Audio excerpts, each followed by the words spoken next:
ఎలక్షన్లు వచ్చినాయి అంటే చాలు ఆ పార్టీ లీడర్లు ఇక ఈ పార్టీ లీడర్లు పొట్టు పొట్టు తిట్టుకుంటారు. మళ్ళా మీదికెళ్ళి గాళ్ళ తప్పులు గీళ్ళు చేసిన తప్పులు గాళ్ళు పబ్లిక్ లో చెప్పుకుంటారు.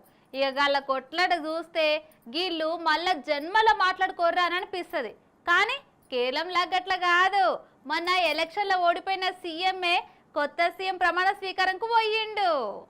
మే 4 తారీఖు నాడు ఎలక్షన్ల ఫలితాలు వస్తే ఇక గప్పటి సంది కేరళం రాష్ట్రంలో ఉన్న షెయ్యి పార్టీ లీడర్లు మేం ముఖ్యమంత్రి అవుతామని చెప్పి వరుస పెట్టి ఢిల్లీకి ప్రయాణం అయ్యిర్రు.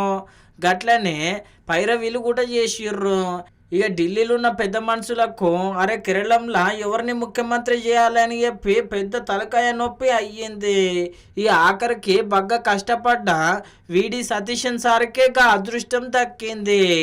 ఇక చాలా దినాలైనాక మొత్తం మీద అయితే ఇక అలా సీఎంగా ప్రమాణ స్వీకారం చేసిండు వీడి సతీశన్ సారు.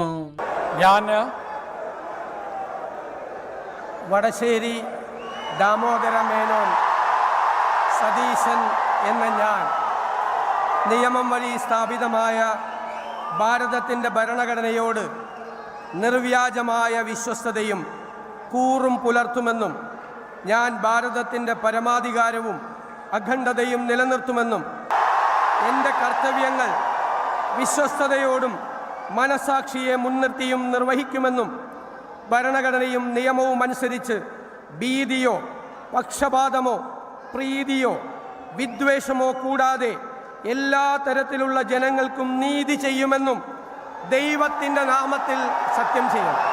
చూసిరు కదా, మొత్తం మీద అయితే వేలాది మంది కార్యకర్తల నడుమ కేరళం రాష్ట్రం సీఎంగా ప్రమాణ స్వీకారం చేసిండు. ఇక అటెనక రాహుల్ గాంధీ సారుకు షెయ్యి పార్టీ పెద్ద మనిషికి ధన్యవాదాలు తెలిపిండు గిట్లా.